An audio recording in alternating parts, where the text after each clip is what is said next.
네, 우리 옆에 사람 한번 인사해볼까요? 이쁘다, 예쁘다, 아름답다. 아무거나 한번 인사해볼까요? 시작!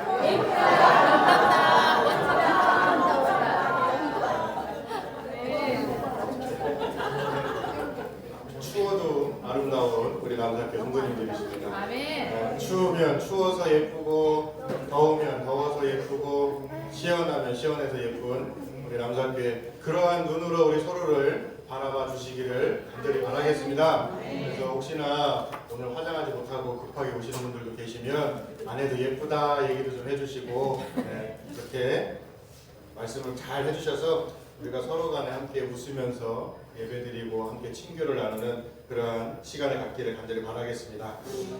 오늘은 14만 4천이라는 말씀의 제목으로 여러분들과 은혜를 나누고자 합니다. 요한계시록에 보면요, 숫자가 잘 등장을 하죠. 그러다 보니까 우리가 숫자로 인하여서 많이 오해하는 것들이 몇 개가 있어요. 이제 뭐 옛날에 제가 어렸을 때는 666이라고 하는 숫자로 인하여서 많이 이야기를 했었죠. 근데 이 666이 진짜 이렇게 사단의 숫자 666, 그래서 666 머리에다가 뭐 하면 큰일 나고 뭐 이렇게 얘기를 하시는데, 물론 666이라는 숫자가 불길한 숫자이기는 하겠죠. 저희 그리스도인들에게 있어서는. 근데 당시에 네로 황제를 비롯하여서 기독교를 탄압했던 로마의 황제들을 빗대어서 사용했던 숫자가 666이라는 숫자예요.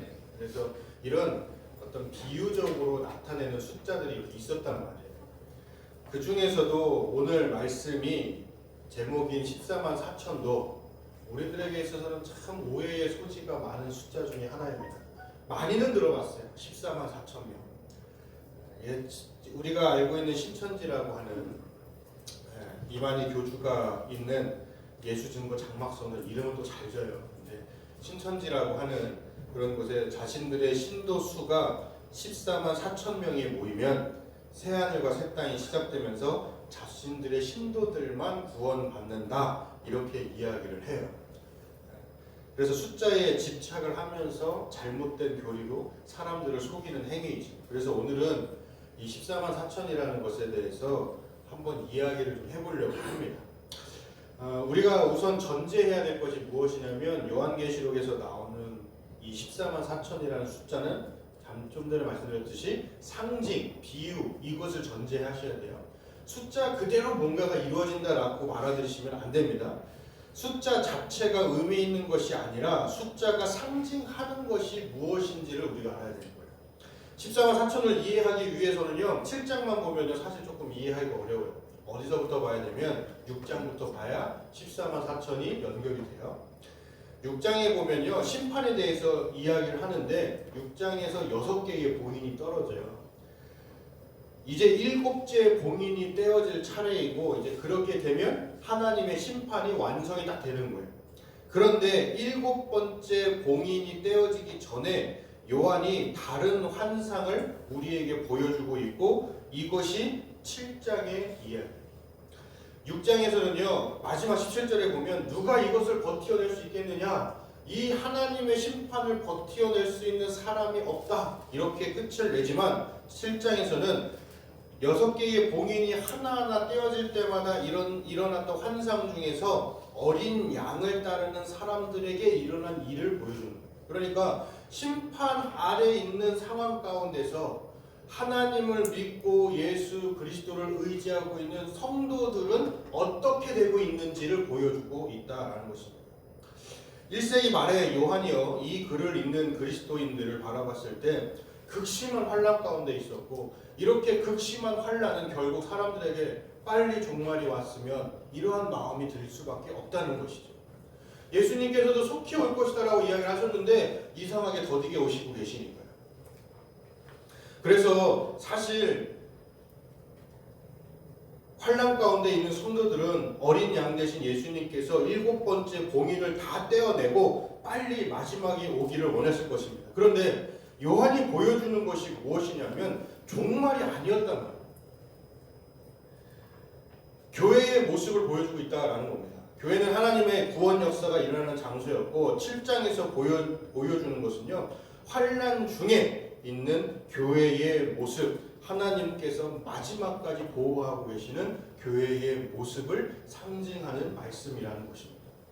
그러면 하나님께서 보호하시는 교회의 모습이 어떤 것인가? 먼저 우리가 1절부터 살펴보면 천사 넷이 등장을 해요. 그리고 이 천사 넷이 땅의 네 모퉁이에 서서 땅의 네 바람을 통제하고 있다라고 이야기를 합니다. 이것은 하나님의 보호가 완성될 때까지 재난을 막는 역할을 보여주고 있고, 그 다음에 천사와 4명의 천사와 구별되는 또 하나의 천사가 하나님의 인을 가지고 땅과 바다를 헤아린 권세를 받은 네 천사에게 이제 외치는 거예요. 이르되 우리가 우리 하나님의 종들의 이마에 인치기까지 땅이나 바다나 나무들을 해하지 말라 하더라 라고 이야기해요. 자, 4명의 천사가 이렇게 딱 네 부퉁이에 있고, 그 다음에 이 사람들은 세상을 자연으로 인하여서 멸망시킬 수 있는 권한을 부여받은 그러한 천사들인데, 하나의 5번째 천사가 등장을 해서 잠깐 기다려 그러면서 예수 그리스도에게, 하나님에게 도장을 받은 사람들, 인을 받은 사람들, 이 사람들을 다 칠 때까지, 도장을 다 찍을 때까지 잠시 멈추고 있어라, 이 이야기로 지금 7장이 시작이 되는 거예요. 자, 하나님의 종들의 이마에 도장을 찍을 때까지 재난이 오는 것을 지금 막게 한단 말이에요, 하나님께서. 요한은 이것을 어디서 인용을 해서 사용하는 것이냐면 에스겔 9장에서 사용하는 거예요. 자, 구약에 보면, 에스겔서 9장에 보면 예루살렘이요, 바벨론 제국의 침략으로 완전히 파괴되기 직전의 모습을 보여주는데, 이때에 이스라엘 백성들이 하나님 앞에 엄청나게 기도해야 될 때이잖아요. 위기가 닥쳐온 거니까. 그런데 이 사람들이 우상 숭배를 더 한단 말이에요. 오히려 우상 숭배가 극심하던 때였다는 거예요. 이상하죠? 하나님께 의지해야 되는데 오히려 하나님께 의지하기보다는 우상에게 더 의지하는 모습을 보여주고 있었다라는 것입니다. 그래서 예루살렘에서 대부분의 사람들이 우상 숭배로 빠져가지고 하나님을 슬프게 할 때, 그런 이스라엘 백성들을 보면서 안타까워하는 또 다른 하나님의 이스라엘 백성들이 있었단 말이에요. 그래서 우상 숭배로 인하여서 슬퍼하고 신음하고 있던 진짜 하나님의 사람들의 이마에 표를 그려 놓아서 그들을 구원하시고 우상 숭배하는 사람들에게 심판을 가하시는 모습이 에스겔서 9장입니다.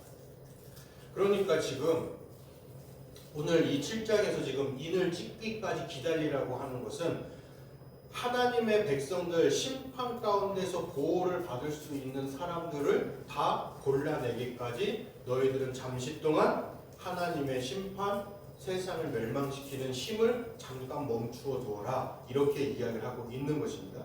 그래서 7장에서는요, 하나님의 인을 받는 사람들은 바로 그렇게 신실한 사람들이라는 것을 우리가 알 수가 있어요. 하나님의 도장을 받는 사람들은 큰 환난 중에도 보호를 받는다는 거예요. 여기에서 우리가 평상시에 원하는 것과 하나님께서 일하시는 방법 사이에 차이가 등장을 해요. 우리들은 환난에서 구원받는 것을 원하죠. 환난이 끝나기를 원해요. 그런데 하나님께서는요, 환난에서 벗어나도록 해서 구원하는 것이 아니라 환난을 겪더라도 보호해 주시고 그것을 견딜 수 있도록 힘과 지혜를 주시는 것. 그래서요, 6장에서는 신실한 성도들이 순교까지 당하는 모습이 등장한단 말이에요.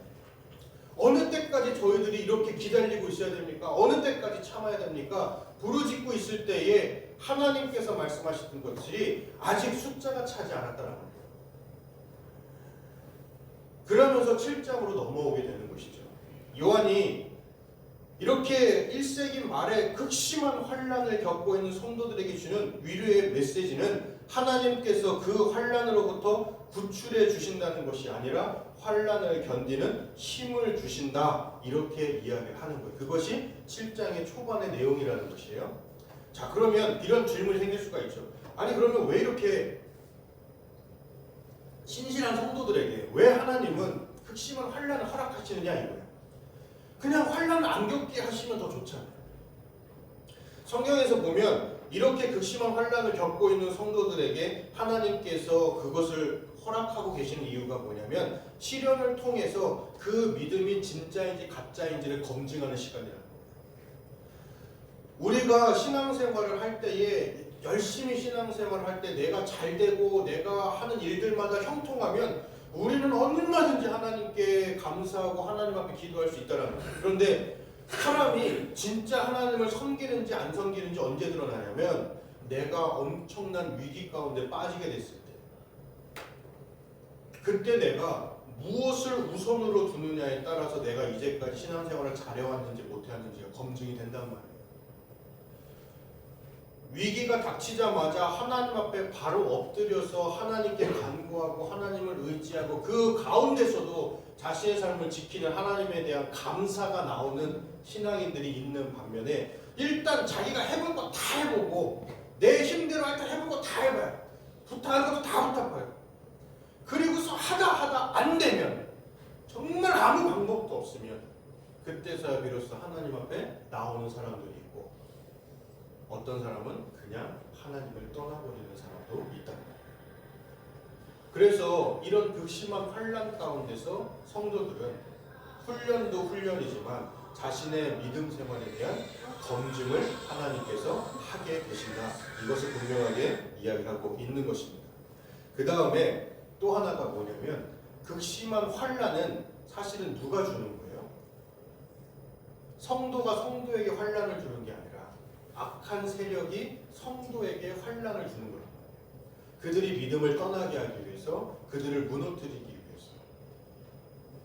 그래서 하나님께서는 그들을 공격하고 그들을 무너뜨리려고 하는 불신자들에 대해서 증거를 모으고 계시는 거랑 마찬가지야. 징벌을 위한 목적이에요. 우리들은 검증을 위한 목적이지만 그들은 징벌을 하기 위한 목적으로 하나님께서 환난을 허락하신다.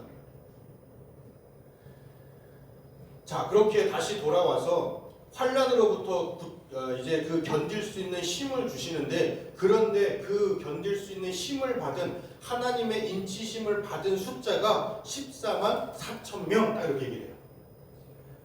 그래서 이스라엘의 12지파에서 나온 사람들, 그러니까 우리는 유대인들, 이스라엘 민족들 14만 4천, 그래도 하나님께서는 이방인들보다 유대인 우선이시구나 이렇게 생각할 수도 있어요. 그리고 신천지가 이걸 노리고서 자기들만 14만 4천 명 구원받을 수 있는 성도들이다 이렇게 이야기를 하는 것이죠.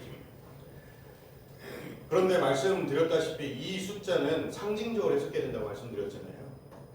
이 14만 4천이 어떻게 나오냐면 우리가 요한계시록 21장에 가보면 새하늘과 새 땅이 나와요. 그 중에서 처음 이게 어떻게 되냐면 12 곱하기 1000은 14만 4천이에요. 그러니까 12와 1000이 합쳐진 숫자가 14만 4천이란 말이에요. 12 앞에 12와 뒤에 12는 새하늘과 새 땅이 나오는 요한계시록 21장에 가보면 12문이 나와요. 천국에 들어갈 때에 12문이 나오는데 그 12문이 그 유대인들의 12지파의 이름이 적혀 있고 그 다음에 이 성곽이 있는데 거기에 12개의 기초석이 놓여져 있어요. 그 12개의 기초석에는 12사도의 이름이 들어가 있어요. 그래서 이 두 개가 12 이것을 먼저 의미하는 것이고 1000이라고 하는 것은 어떤 숫자냐면 이스라엘 백성들에게 있어서 두 가지 설이 있어요. 첫 번째는 이스라엘 백성들이 어떤 자신들의 군대를 모집했을 때에 우리가 예를 들어서 민수기에 가보면 모세가 미디안 사람들하고 전투를 해야 되는데 각 지파에서 사람들을 차출을 해요. 전쟁을 치를 수 있는 사람들을 차출했는데 그 차출하는 숫자가 1000명씩을 차출한단 말이에요. 그러니까 한 군단을 이루고 있는 숫자 그것이 1000이었어요. 그래서 이 말씀 속에서 14만 4천의 이 1000이라고 하는 의미는 예수님과 함께 종말의 때에 악한 세력들과 전쟁을 치를 수 있는 군단의 숫자 1000명씩 해가지고 각 지파에서 1000명씩 뽑아가지고 14만 4천이다라고 해석하기도 하고, 또 어떤 해석은 요즘 들어서 나오는 해석인데 요즘에는 이제 어떻게 해석을 하냐면 이 1000이라는 것이 큰 숫자를 상징한다라고 하는 거예요. 그래서 구절에 바로 나오는 큰 물이라고 하는 단어가 나와요. 그러니까 이거와 연결되어서 이 1000이라는 숫자를 사용해서 14만 4천 이렇게 이야기를 한다라는 것이죠. 뭐 이게 군단의 숫자이건 아니면 뒤에 나오는 큰 무리의 숫자이건 상관없이 신천지에서 이야기하는 14만 4천과는 아무 관련이 없어요.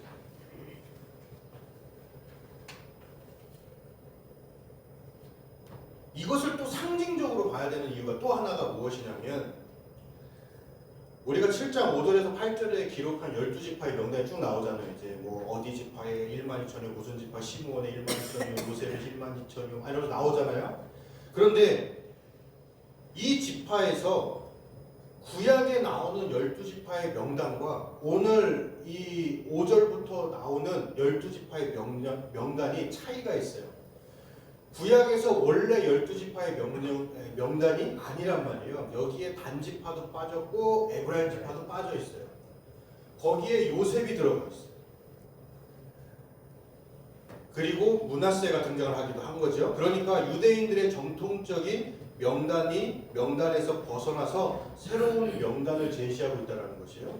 특히나 초기 기독교에서는요, 초기 기독교 공동체에서는 교회를 향해서 뭐라고 부르냐면 이스라엘이라고 부르기도 해요.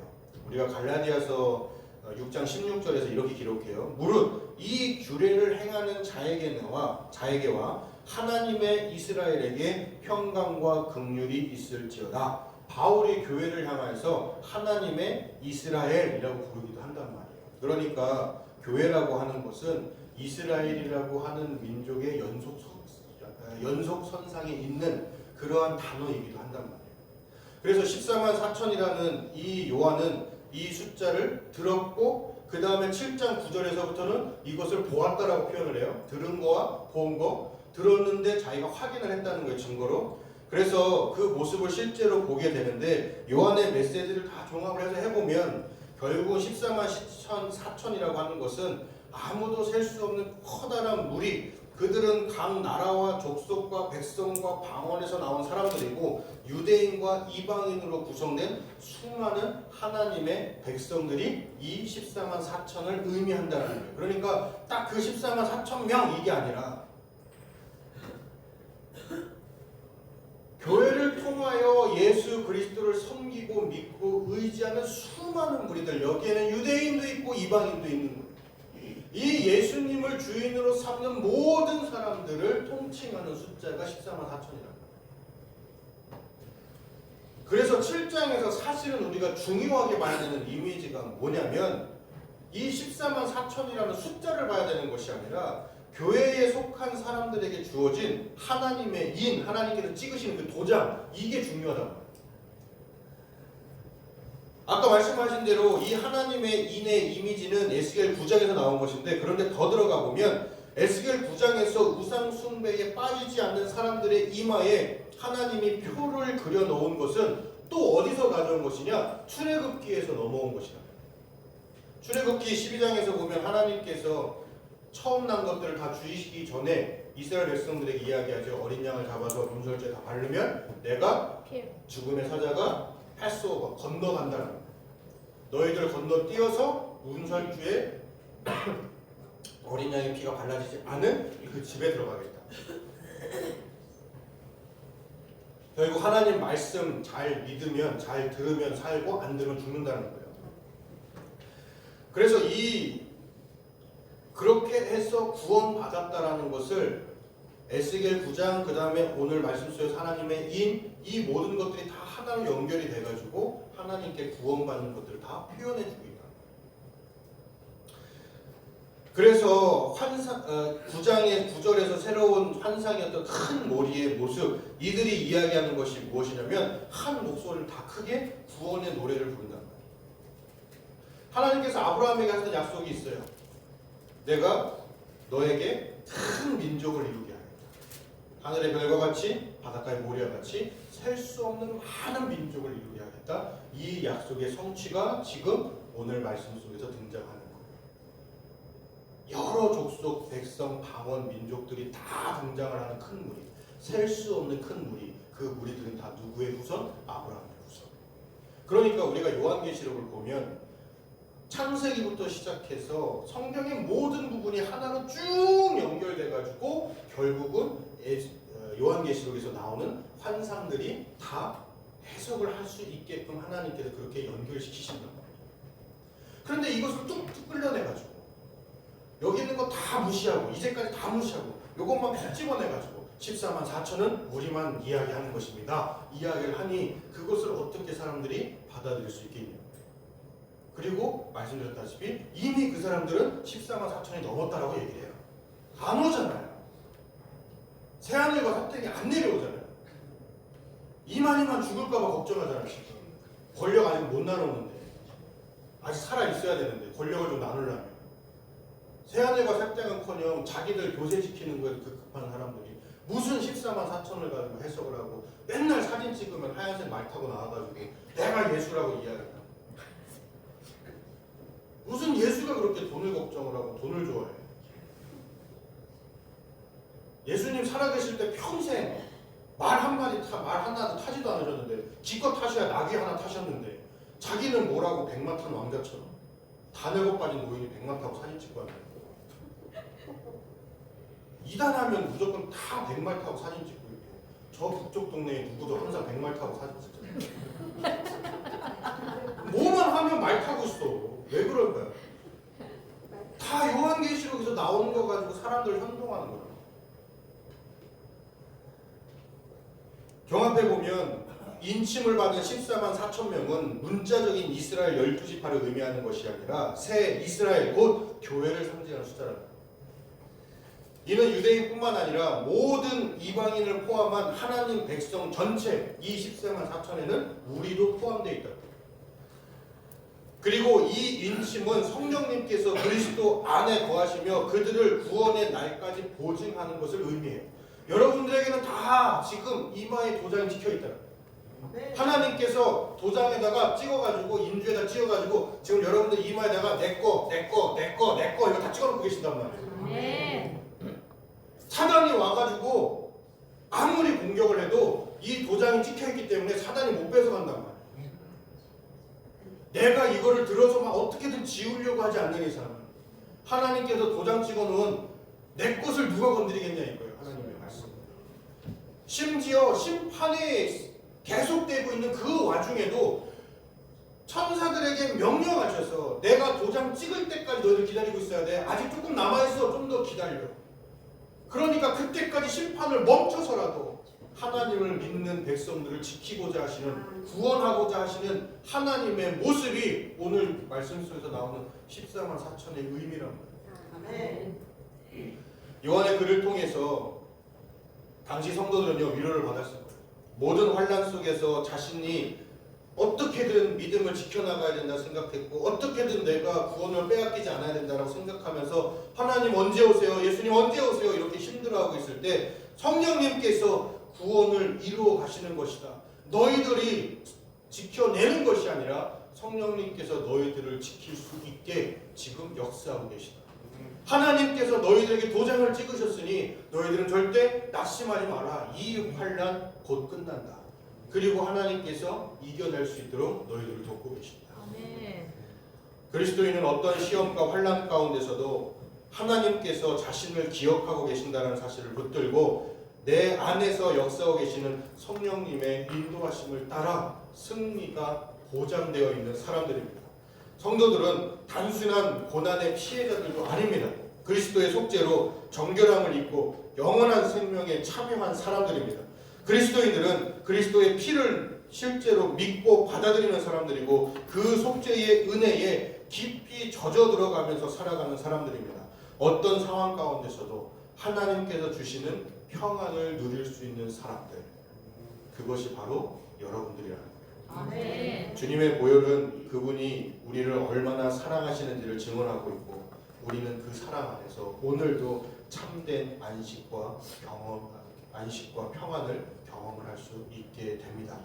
고난과 환난 가운데 있는 성도라 할지라도 죽임당하신 예수 그리스도의 십자가를 바라볼 때 우리는 절망에서 은혜의 눈물로 바뀔 수 있다. 아멘. 그 십자가에서 이미 선포된 승리는 지금도 우리를 붙들고 계시고 고난 중에서도 우리가 흔들리지 않도록 붙잡고 계십니다.